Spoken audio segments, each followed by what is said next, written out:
Good morning. I'm Matt Ewalt, Senior Director of Events and Live Journalism for the Texas Tribune. Welcome to a special one-on-one Texas Tribune conversation between civic entrepreneur Frank McCourt and Tribune CEO Sonal Shah, considering one of the biggest questions of our time: can we build a better internet?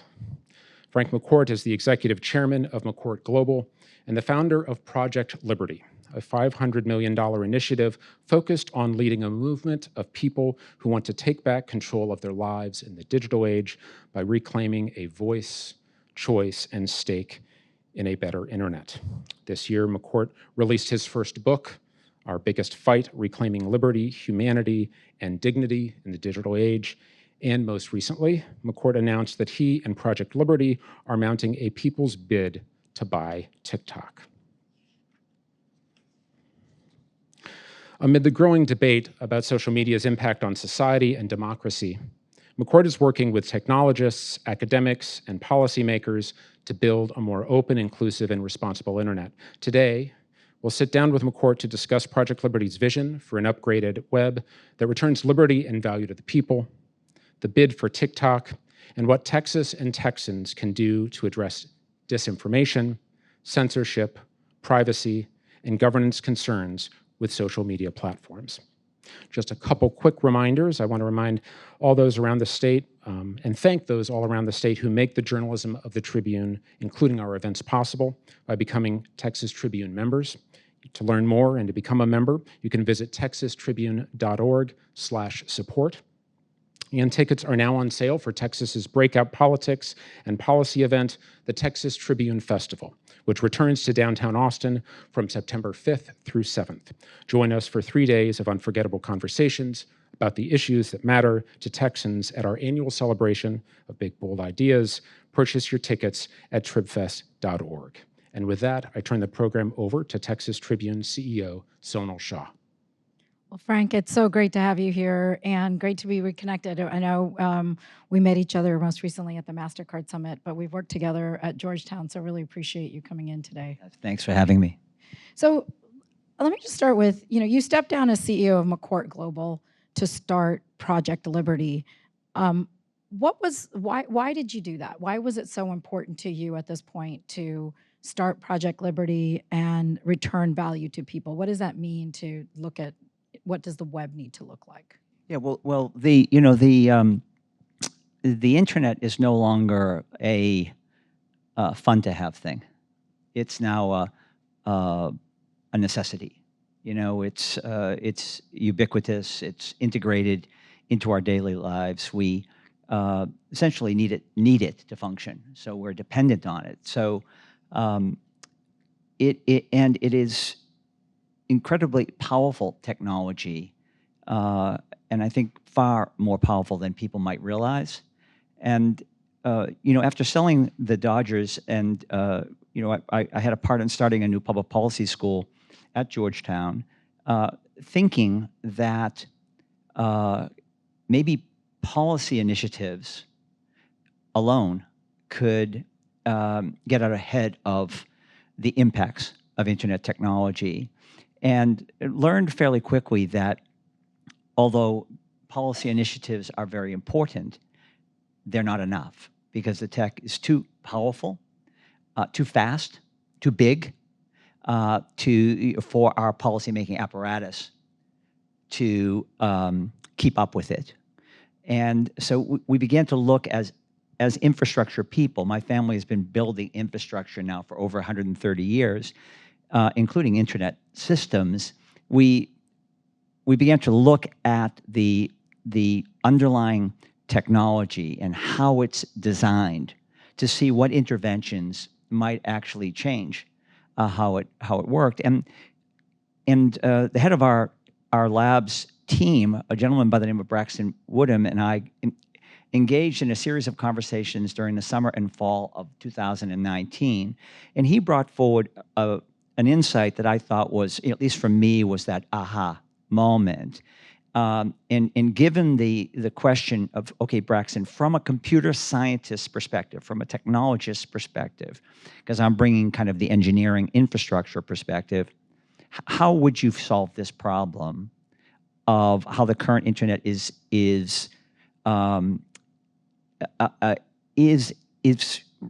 because of its exploitation of people and our data, and I'm sure we'll get to that in a moment, is creating harms, is doing some harmful things as well as good things. How would you address that? And he said, well, the social graph is sort of the holy grail. It's our personal information that's being scraped from us, aggregated, and algorithms being applied to it that is having some good impacts and many bad ones. I would address it by putting forward another protocol, simple, thin layer protocol, which would re-empower us and give us agency, give us control of our identity and our data. So we would be purposing it. We would be giving it permission to be used by applications, rather than the current situation where we click on, kind of mindlessly, on these terms and conditions of use of these big platforms because we just want to use the internet. And so we're giving up everything about us to use the internet, and we really shouldn't be doing that. It's leading to the very bad things. And if we could actually put people back in charge, shift the power dynamic from the platforms to people, and let us decide how our personal data is used, that would be a profoundly different internet. And I was very struck by that insight, and asked him to go out and see who was thinking in a like-minded way so that we could team up and maybe work together. And he came back a few weeks later after doing his forensic, and nobody was thinking about it in the same way. So I then said, could you put together a team to build such a protocol, open source, and something that should be everybody's, not one company's or whatever. And he said yes with the resources. And I said, and make sure you can prove that it works all the way up the stack to the application level. And that project was greenlit in December of 2019, and now there are nearly 1 million people on this new protocol. So happily, we know that there is an alternative internet that's possible, where you and I have control of our identity and our data. And now the next challenge is scale, which is why the TikTok bid. So let's dig into a little bit of first of a few things. Starting with the internet itself, like, it feels like we've all given our data already.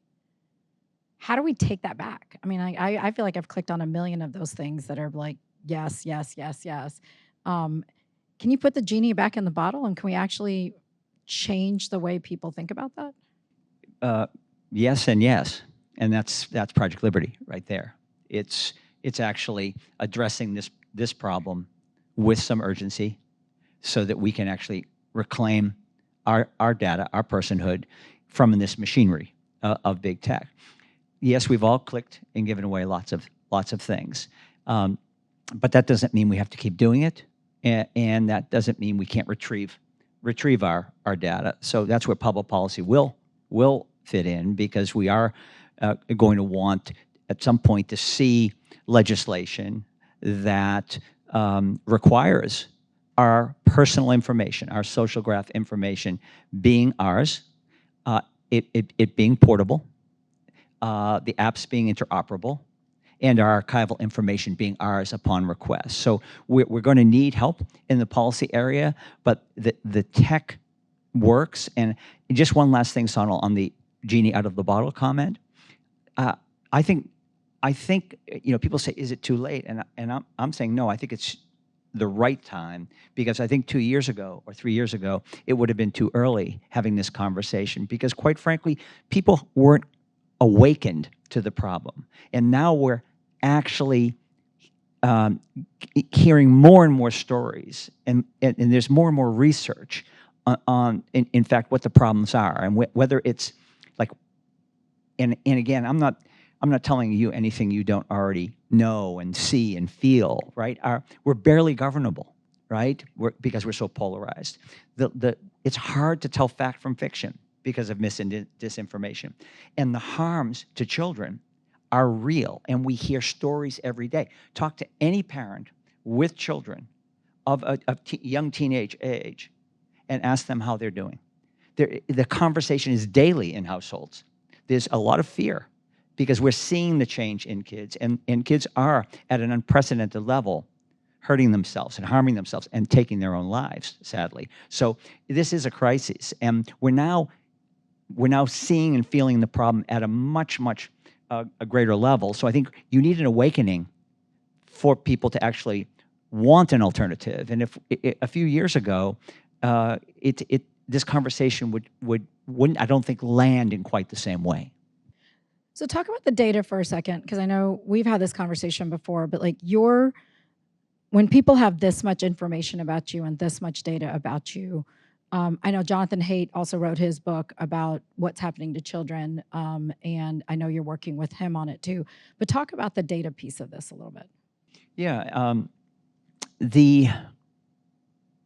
I think it would be good if we gave data a lot more importance and maybe thought about it differently. So rather than, thinking of data as a abstract, kind of amorphous, unimportant thing, let's start thinking about it as our personhood, everything about us. So, as you think about how the internet evolved and where this social graph I referred to became kind of the thing that these big platforms use. Again, imagine that they're all... Can you just explain the social graph for a second? Yeah, think of it as all of everything you do that is captured by the internet. So it's your personal information. So yes, it includes where we physically are, or where we shop, or what restaurants we like to go to, and what our preferences are on food, and so on and so forth. But it's also information that allows these algorithms to make judgments about how we think and how we emote, how we feel, and therefore they become very powerful because they can predict our behaviors, because they have assessed our personality. So think of your social graph as you in the digital world. Hundreds of thousands of individual attributes about you, each of us, that are captured by everything we do. And you've heard some people say, well, I'm not on social, so it's not a problem. Well, we all search. We shop. We have smart devices in our home, TVs that are smart devices, dishwashers, refrigerators. We drive smartphones on wheels. Cars are 30% software, scraping information from us. We walk down city streets. We have cameras that record, that are watching our children. We have doorbells that the internet we are totally connected. And all that information about each of us is captured, aggregated, and then these platforms that hold, and there's 4 or 5 of them that are really the totally dominant, they look and see a map of society with each of us highly profiled. And that's, and it's not and then that information is used. It's not just sitting there, it's actually used. So, the example I give in the book is, imagine I'm the Postmaster General, and I have this idea. I'm going to deliver your mail for free, and no more stamps, no more costs. And you say, okay, what's the arrangement? Okay, I'm going to put a camera and a listening device in every room of your home, in your workplace, in your car, and 24/7 I'm going to, surveil you, essentially. And most people, I think, would say, well, that is super creepy. And they'd say, but it's free. And I'm also, by the way, going to open your mail, and I'm going to read it. And now everything I learn when I read your mail is now mine. Your Yes, your behaviors and where you shop and everything, but also your relationships, your ideas, your most intimate conversations, your feelings, and all of that is now mine. You'd say, well, it's creepy and it's not fair. And then I'd say, oh, and by the way, I'm going to read your 13-year-old daughter's diary. And when I learn that she's concerned about something, as every 13-year-old is, let's say it's her weight, I'm going to make her feel worse by sending her information. I'm going to profit from that. And perhaps I'm going to teach her how to hurt herself or harm herself. And so it's creepy, it's unfair, and it's harmful. Why on earth would we accept that as a technology that we're dependent on and that and we need in our lives now? Why not have a technology that does the good things that the internet does, because it does many good things by connecting all of us and so forth, but that really, really is optimizing for healthier democracy, for fact as opposed to fiction, protecting children and so forth. So it mitigates the damage. The current internet actually amplifies bad behavior, unfortunately. So how do you even think about fixing an internet? Like you've created a platform, but like you're looking at public policy, but how do we even start thinking about that? Like let's start with like, there's a policy question and then there's sort of a personal question. So from the bottom up. So like all infrastructure is basically designed before it's all good infrastructure that is designed before it's built.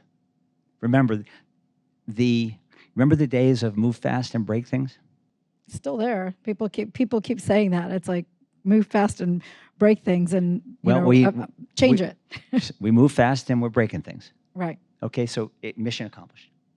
That's not what we need. We need to actually we actually need to you can't connect 3 billion people with infrastructure and then say, maybe we should start thinking about safety and harms to kids and trust. It's too late. You design that into the infrastructure that you then build, and then you watch what's happening and you tweak it, you fix it to make sure it's working well. That's how all of the infrastructure that we build. And think of this as infrastructure, because that's what it is. So how do you fix it? You go to the bottom of the stack, not from the top, which is where the protocols, the thin layer protocols that are open source live. So, TCP/IP it was adopted in '83 by 4 universities, which essentially created the internet as we know it, connected our devices, connected our computers. And by the way, we're still a device on the internet, which I find very strange. 41 years later, we're not a person on the internet. We're still an IP address. And then in '89, Berners-Lee came forward with a concept. Let's also connect the data. HTTP, another thin layer protocol. These are thin layer protocols that we agree upon that accomplish something. When those brilliant people created the internet, they were not designing an internet that's being used the way it's being used today.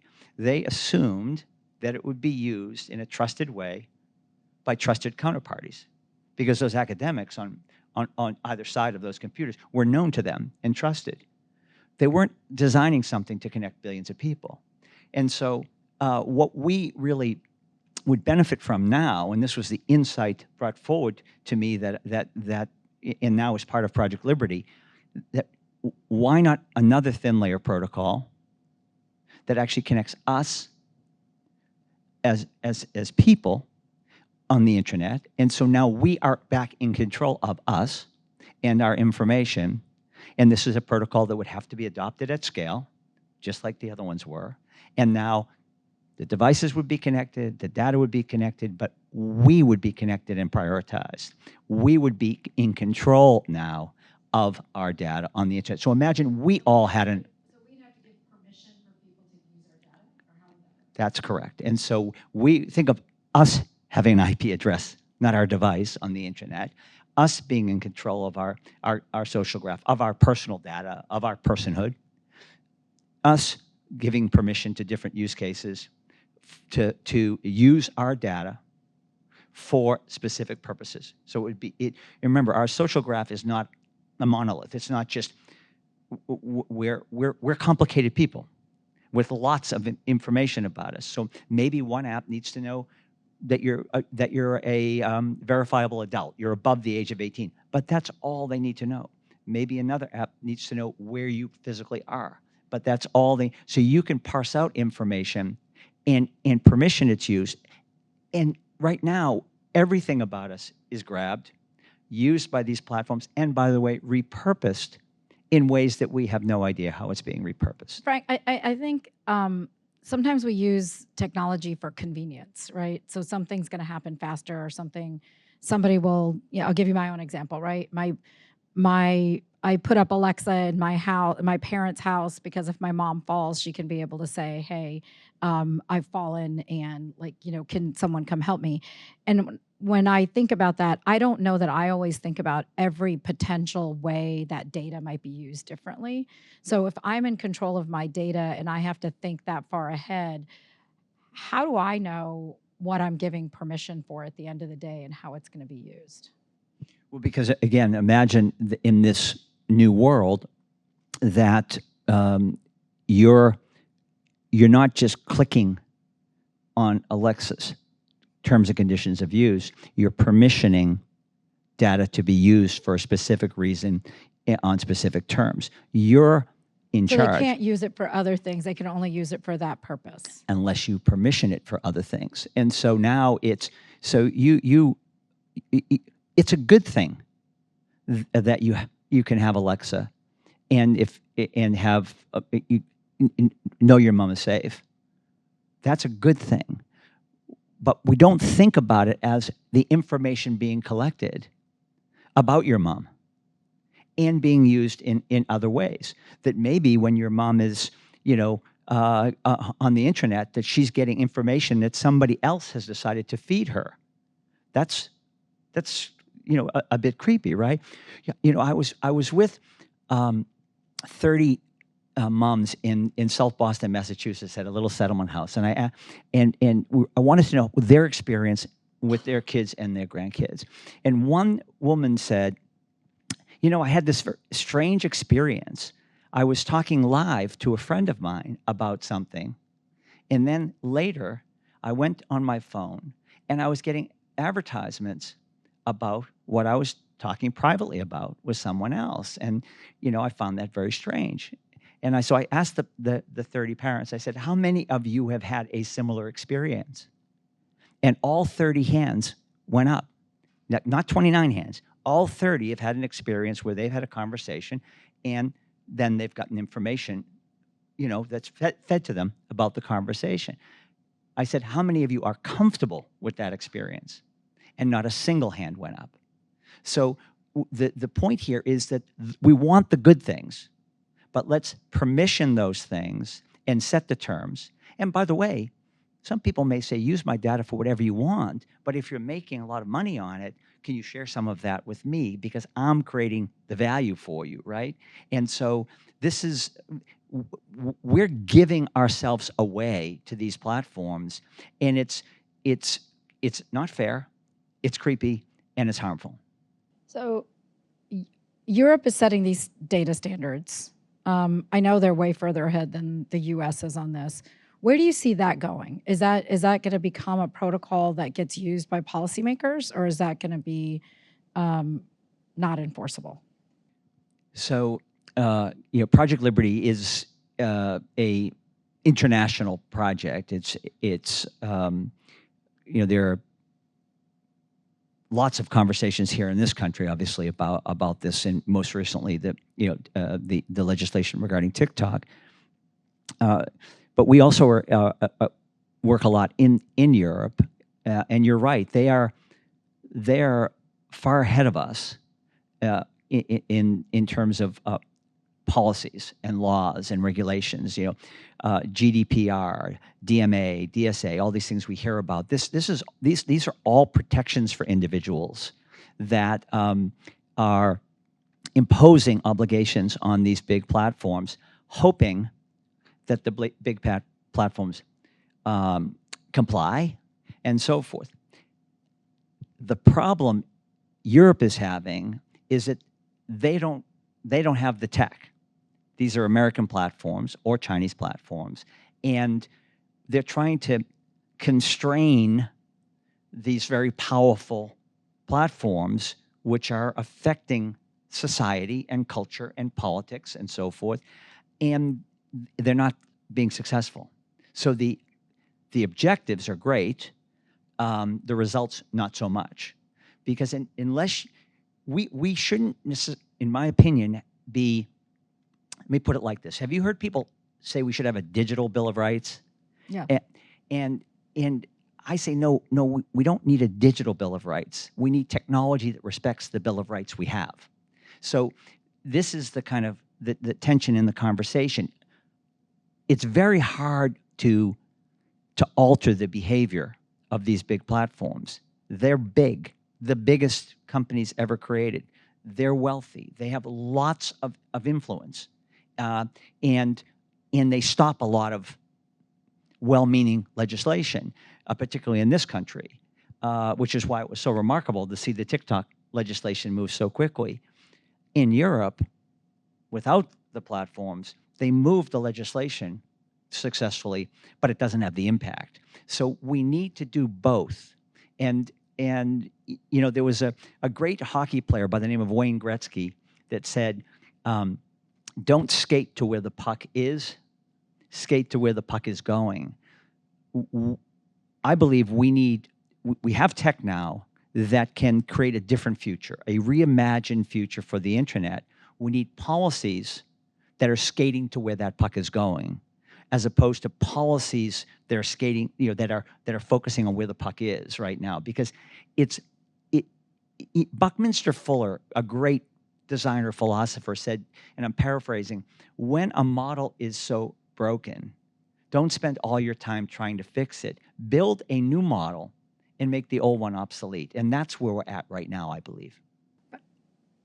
So, but all these companies are making so much money off of us. I mean, you look at the earnings reports of these companies in the last couple of weeks, and you're just like, billions of dollars. That's a big fight. I mean, they're going to fight tooth and nail to keep access to your data and to keep fighting it. How do you think about it when you think about scaling? Yeah, I think we have to think very big about this, because we're not going to solve this with little steps or little tweaks or little band-aids. This needs to be reimagined in a very, I think, like, let's get to the basics of this. Do we want a future that's where the machines are in charge of us, or do we want a future where we're in charge of the machines? It's just a tool, like a hammer, right? And we can take a hammer, walk outside, build a home. We could take a hammer and walk outside and kill someone. Just a tool. How we use it is everything. And so right now, we're at a point where we know the internet is broken. We see the harms. It's all around us. And we can either sit back and be resigned to this and just say, man, I guess this is the price we pay to use the internet, or we can say, no, that's unacceptable. We can clearly have an alternative that's better, and let's create that alternative and then adapt to it, adopt a new alternative. And these big platforms, by the way, could be the first movers to change all this, and they'd still be big companies making a lot of money, but it would be we'd have a better world, and our kids would be safe, and democracy would flourish, and we become smarter as people, not be kind of in this place right now where we don't even know how to tell the difference between a fact and fiction. These deepfake videos are so good that how do you tell the difference? The point is, you can't, because we have an internet that was never designed to do what it's doing. You you don't even have to be a person to be on the internet. Right. You know, machine bots can spew whatever Right. information. I can pretend I'm you on the internet. I can pretend I'm 100 different people. There's no integrity to the internet because there's no identity. Yeah. People, for the privilege of using the internet, should at least have to verify. You know, there should be some verification that I'm a real person and I can only be one. You can't have multiple driver's license. You can't have multiple social security cards, et cetera, right? So why can we just why is the internet the Wild West? And it's because it was never designed to do what it's doing. But happily, it doesn't have to be like this. This is just technology which can be changed. We just need to shift people's minds about it, get them to understand that it's not this abstract thing called data. No, it's you. It is you that is being taken from you and exploited. And don't you want to own you? Don't we want to have the power to make decisions? And we shouldn't be giving that up just to use the internet. Where have your conversations been with, I know you've been talking to congressional members and others. Where have your conversations been with policymakers? It's interesting because in the last, I would say, 6 months, something has shifted. And there's more awareness, there's more openness, and there's a greater sense of urgency that we need to fix this. And it's on both sides of the aisle. This is not a right issue or a left issue. This is a person issue. This is a human rights issue that we need to fix this. And our congressmen and women and senators, they know it now. It is very interesting to me. Many had read the book I wrote before I visited with them to hand them a copy. They're seeing this issue differently, and I do think that the TikTok legislation is evidence of that in a Congress that has been has found it difficult to reach consensus on issues, in large measure, by the way, because of social media. They were able to reach consensus on this TikTok legislation very quickly, and the president signed it very quickly. That should demonstrate to all of us the level of concern about a platform having personal information on 170 million Americans. Now, in that case, it's China. But the same exact design of technology, the same scraping individuals' information and aggregating it and exploiting it is what the other platforms are doing. It's not unique to TikTok. Yes, I know that the information from the other platforms is not going necessarily to China, but it is going to Silicon Valley. It is going somewhere, and someone has control of it. If I were to ask you to describe democracy, I don't think you would say autocratic, centralized, surveillance-based, exploitive, predatory. Those, I don't think, are the words that would jump to anyone's mind. Our technology is that. It's very autocratic. It's very centralized. It's surveillance-based. And it's so powerful that it's now we're at the point where we have a political order and this technology, and one of the two is going to have to give. So either our political system is going to become more autocratic, or the tech has to become more democratic, small d, meaning we need to own us again, have agency, have choice, have autonomy, have liberty. So let's. I'm going to do a few questions quickly because I want to make sure we can have further conversation. But one, why did you make the bid for TikTok? The challenge now for this standing up an alternative internet where individuals, where we all are in charge of us, is scale. We 5 years ago, it was, can the tech be built? Can a protocol be created? Can the full stack be built? Does it work? Well, now we have, as I said, nearly 1 million people using the protocol. So we can check that box. The tech works and is ready for scale.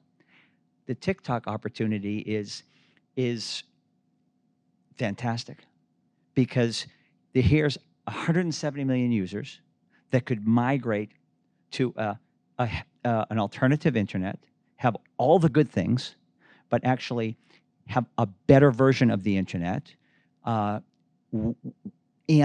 in their data, they're not being exploited and taken advantage of just because they're using the platform. They're now in control. I think they should even own a piece of the platform. That's in part why we call it a people's bid, kind of Green Bay Packer TikTok. Let the users have. They're creating the value. Let them own a piece of this. Let them be part of the change and create the scale.